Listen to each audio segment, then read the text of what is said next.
ఉంది. అప్పులు చేసే వ్యక్తి, తాకట్టు పెట్టే వ్యక్తికి సంక్షేమం గురించి మాట్లాడే అర్హత లేదని మరొకసారి ఈ సభలో చెప్తున్నాను. గడిచిన ప్రభుత్వంలో ఆస్తులు తాకట్టు పెట్టారు. ఎంఆర్ఓ ఆఫీసు,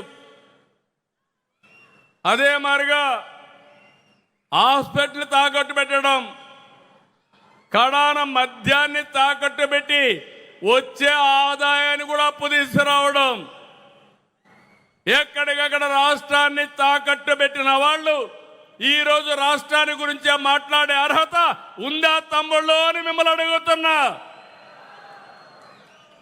ఇక్కడతో ఆగలేదు.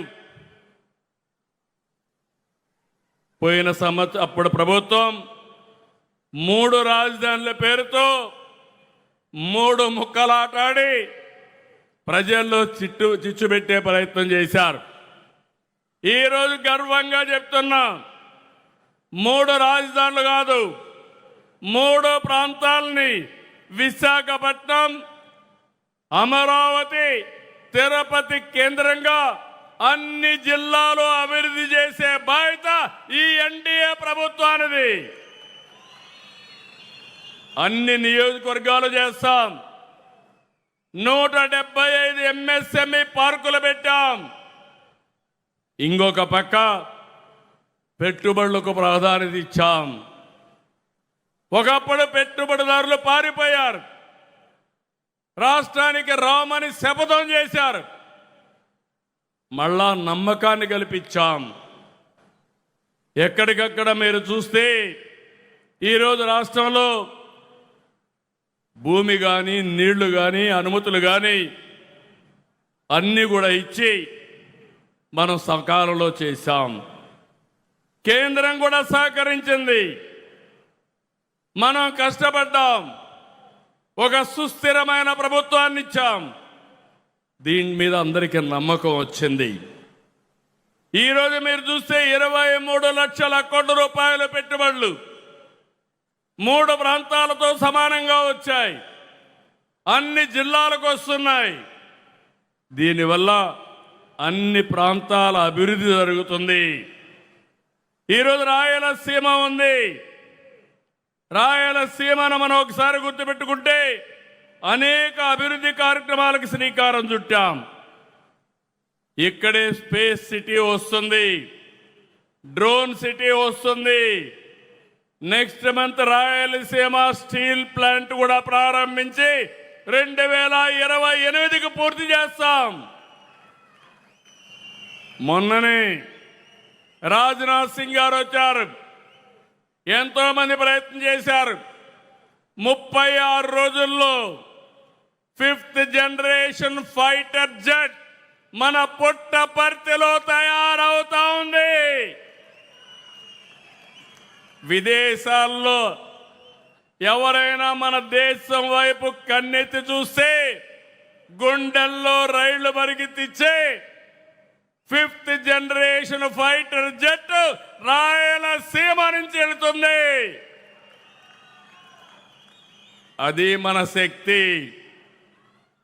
ఎన్ని రోజులు? 36 రోజులు. ఏంటి విధానం? మనం ఇచ్చిన ల్యాండ్ కానీ, నీళ్లు కానీ, గవర్నమెంట్ ఆఫ్ ఇండియాని మెప్పించడం కానీ, ప్రైవేటు వ్యక్తులను కూడా మెప్పించాం. ఇక్కడే నేను చిన్నప్పుడు తిరిగేవాడిని బుల్లెట్లో, తిరుపతిలో. ఆ బుల్లెట్ ఫ్యాక్టరీ కూడా ఈ తిరుపతి జిల్లాకు వస్తుంది. ఒకటని కాదు, రాయలసీమలో ఒకప్పుడు రాళ్ల సీమ.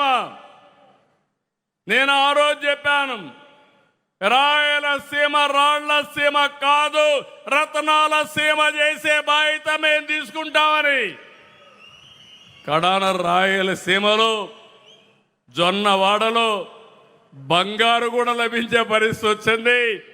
నవ్య ఏదైతే నేను చెప్పానో స్వర్ణాంధ్రప్రదేశ్ నాంది రాయలసీమలో బంగారు గని అని చెప్పి కూడా నేను మీకు తెలియజేస్తున్నా.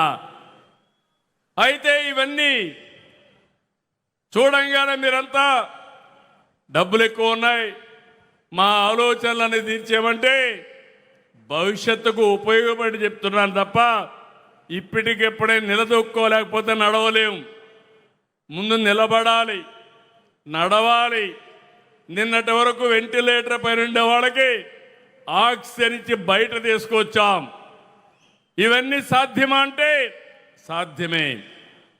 ప్రధానమంత్రి నరేంద్ర మోడీ గారు ఈరోజు దేశాన్ని అగ్రస్థానంలో పెట్టాలంటే మనందరం రాష్ట్రాన్ని ప్రథమ స్థానంలో పెట్టే బాధ్యత మనం తీసుకోవాల్సిన అవసరం ఉంది. రాయలసీమని నెక్స్ట్ లెవెల్కి తీసుకుపోవడానికి గ్రీన్ ఎనర్జీ ఎక్కడ చూసినా మన పొలాల్లో సోలార్ కానీ విండ్ కానీ అదే మరిగా పంపుడు స్టోరేజ్ వచ్చే అవకాశం ఉంటుంది. దేశానికే ఒక ఆదర్శం అవుతుంది. ఇంకో పక్కన రాయలసీమ ఒక హార్టికల్చర్ హబ్గా తయారవుతుంది. దేశంలో పళ్ళు కానీ కూరగాయలు కానీ పూలు కానీ పండించే రాష్ట్రం మనమే నెంబర్ 1. అందులో రాయలసీమ కేంద్రంగా చేస్తున్నాం. అందుకే నేను కేంద్రంతో మాట్లాడితే చాలా ఉదారంగా ముందుకొచ్చి 1,00,000 కోట్ల రూపాయలు ప్రాజెక్టు, 40,000 కోట్ల రూపాయలు కేంద్రం సహకరిస్తున్నారు, 60,000 కోట్లు ప్రైవేట్ ఇన్వెస్ట్మెంట్ వస్తుంది. ఒకసారి ఈ 1,00,000 కోట్ల రూపాయలు ఖర్చు పెడితే రాయలసీమ ముఖ చిత్రం ఒక్కసారి ఆలోచించమని కోరుతున్నా. ఈ రాయలసీమలో మినరల్స్ ఉన్నాయి, అవి కూడా ఉపయోగించుకుంటే ఎన్నో పరిశ్రమలు వస్తాయి. ముగ్గురాళ్ళు ఉన్నాయి, లైమ్ స్టోర్ ఉంది, సిమెంట్ ఇండస్ట్రీస్ వస్తాయి, ఐరన్ ఓర్ ఉంది, స్టీల్ ఇండస్ట్రీస్ వస్తాయి. దీనికి ఎనలేని భవిష్యత్తు ఉందని చెప్పి కూడా నేను మీకు తెలియజేస్తున్నా. 100 రోజుల్లో మీరందరూ చూస్తే హందిని నీవా పూర్తి చేసి కుప్పానికి తీసుకొచ్చాం. ఈ సంవత్సరం మళ్ళీ కళ్యాణ్ డ్యాముకు నీళ్లు తీసుకొచ్చి శ్రీశైలం మల్లన్నని తిరుపతి వెంకన్నని కలుపుతామని మరొక్కసారి విజ్ఞప్తి చేస్తున్నా. ఇది అభివృద్ధి అంటే. ఈ విషయం అందరూ గుర్తుపెట్టుకోవాల్సిన అవసరం ఉంది. ఇప్పుడే ఓం నమో వెంకటేశాయ అన్నాను.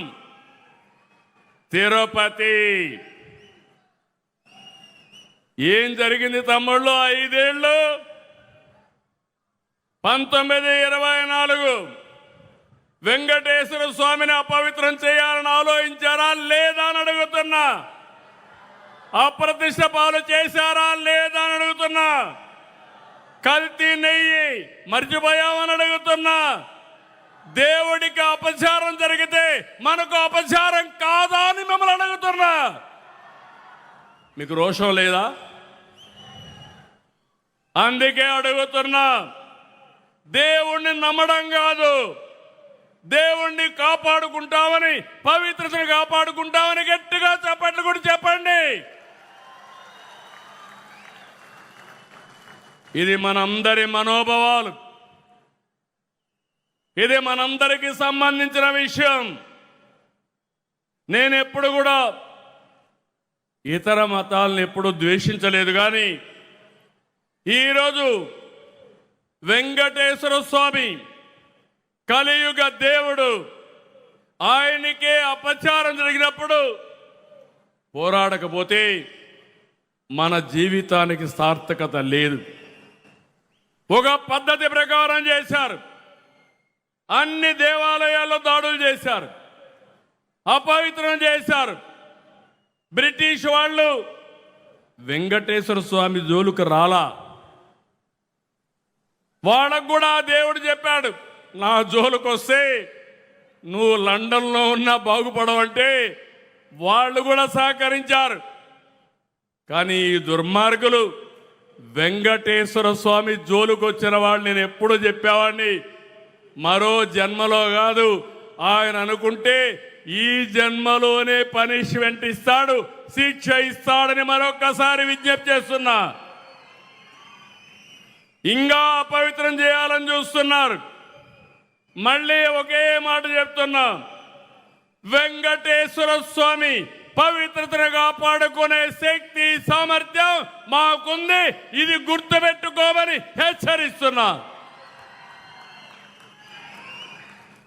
అందుకే ఈరోజు మిమ్మల్ని అందరినీ కోరుతున్నా. నాకు ఏదో స్వార్థం ఉండి చెప్పడం లేదు. ఈరోజు ఈ రాష్ట్రం కోసం చెప్తున్నా. ఈ తిరుపతిలో 2 ఏళ్లు చూశారు.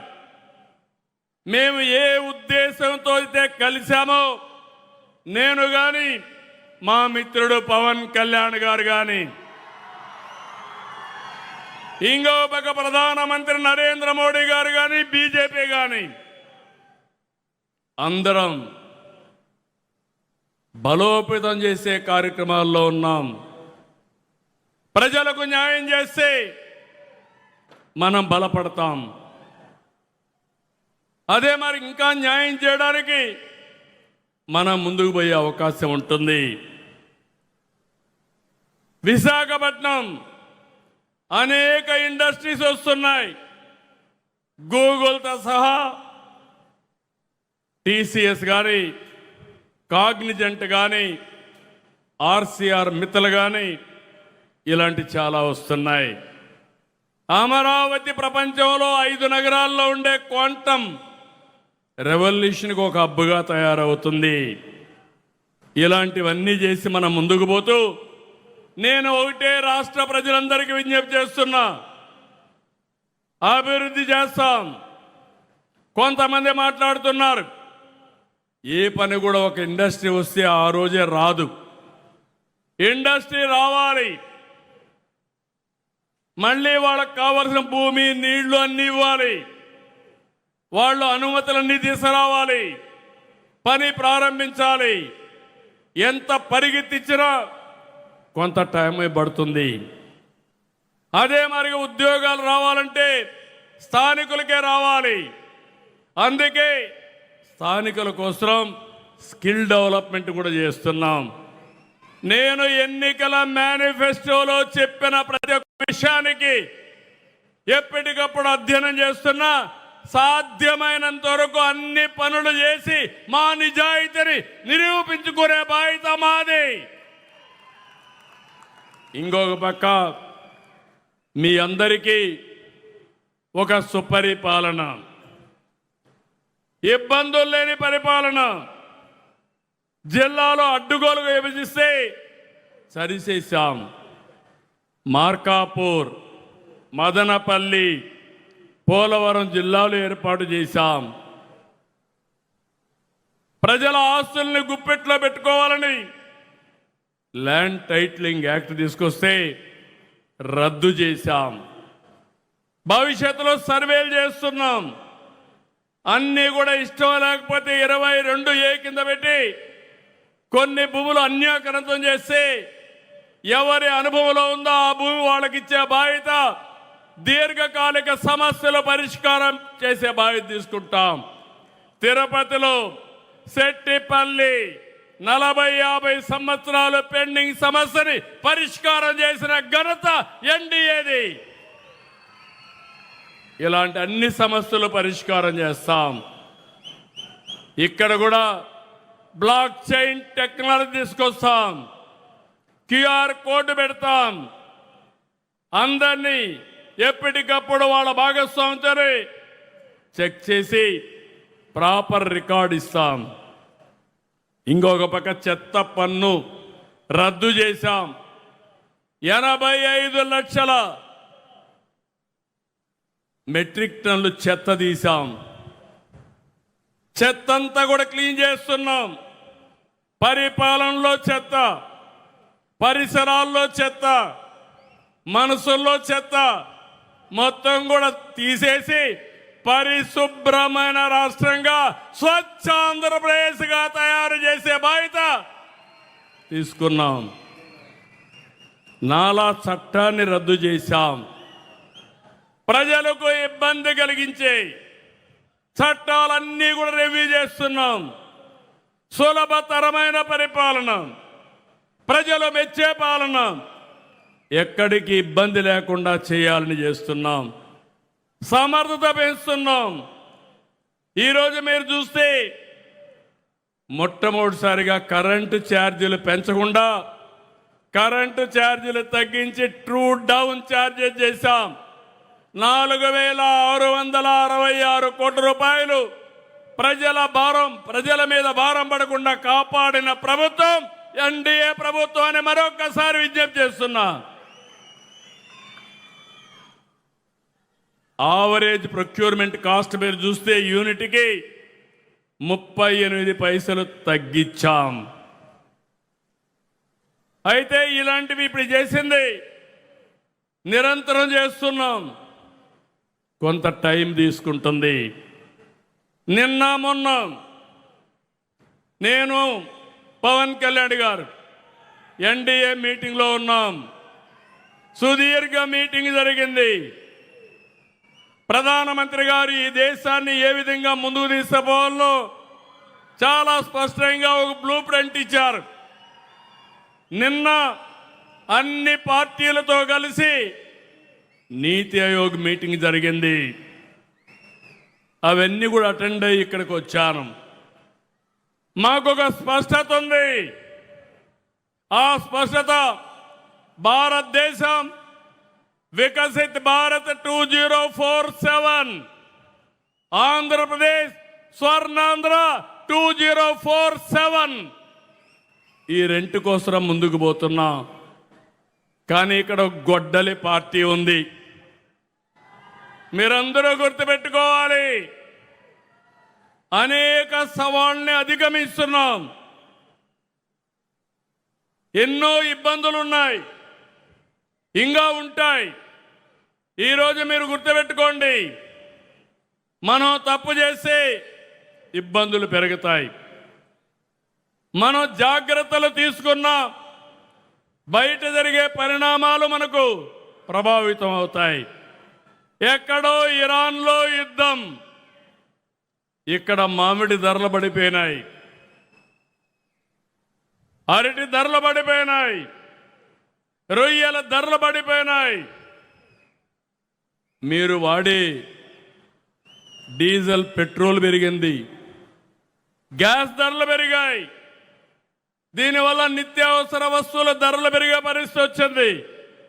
ఇది ప్రపంచం అంతా జరుగుతూ ఉంది. కానీ పెద్ద ఎకానమీల్లో తక్కువ ఇన్ఫ్లేషన్ ఉండే ఏకైక దేశం భారతదేశం. అది నరేంద్ర మోడీ గారి నాయకత్వ పట్యమని మరొక్కసారి మీ అందరికీ విజ్ఞప్తి చేస్తున్నా. ఇంకో పక్కన ఈ సంవత్సరం ఎల్నినో వాతావరణ పరిస్థితులు, సరైన వర్షాలు పడవని ఇప్పటికే ప్రెడిక్ట్ చేస్తున్నారు. మనం ముందు చూపుతో ఆలోచించాం. ఈ విషయం కూడా మీరు గుర్తుపెట్టుకోవాలి.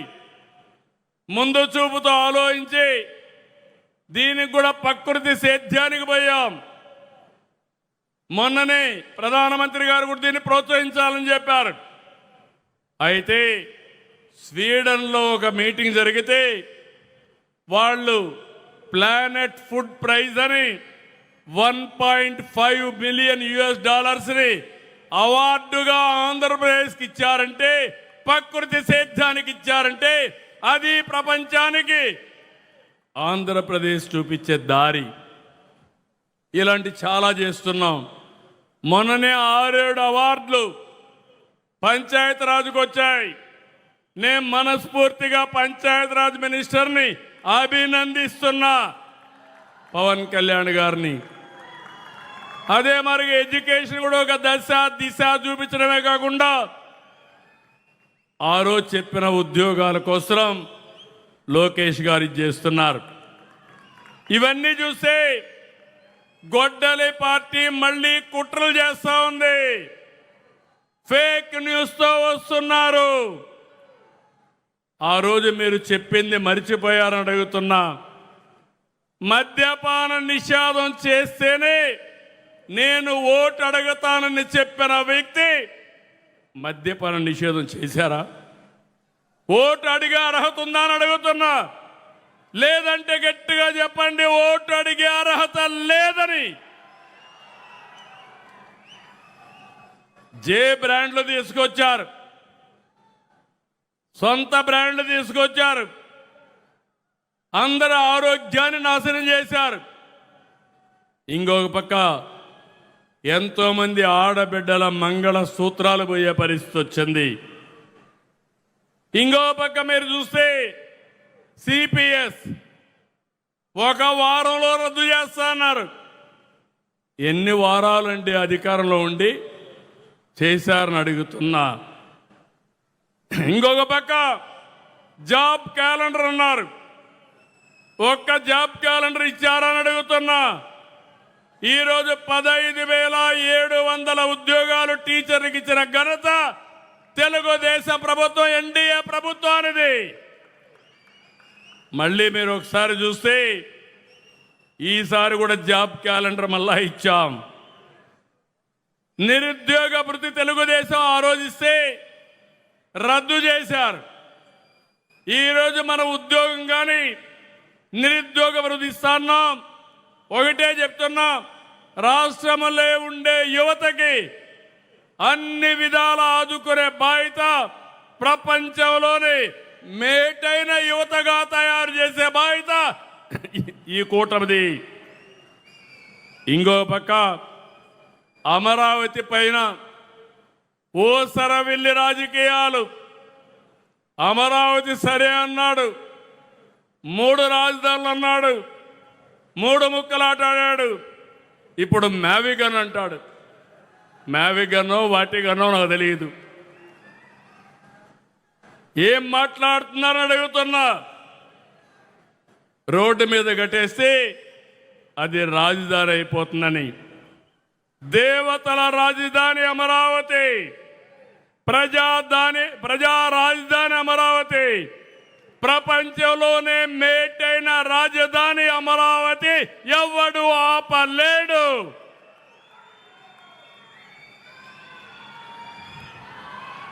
ఇది వీళ్ళ విశ్వసనీయత. రాష్ట్రం పచ్చగా ఉంటే గొడ్డల పార్టీ విషం కక్కుతా ఉంది. ఫ్రస్ట్రేషన్లో కుట్రలు చేస్తున్నారు, ఫేక్ వార్తలు ప్రచారం చేస్తున్నారు. వాళ్ళు నమ్ముకున్నది ఫేక్ న్యూస్, మేము నమ్ముకున్నది ప్రజలని చెప్పి నేను మీకు తెలియజేస్తున్నా. గొడ్డలి పార్టీకి గోల్ లేదు, విజన్ లేదు, వాళ్ళది అంతా పాయిజన్ మైండ్. దగ్గరికి పోతే ఆ విషయం మనలో కూడా దహించి వేస్తుంది.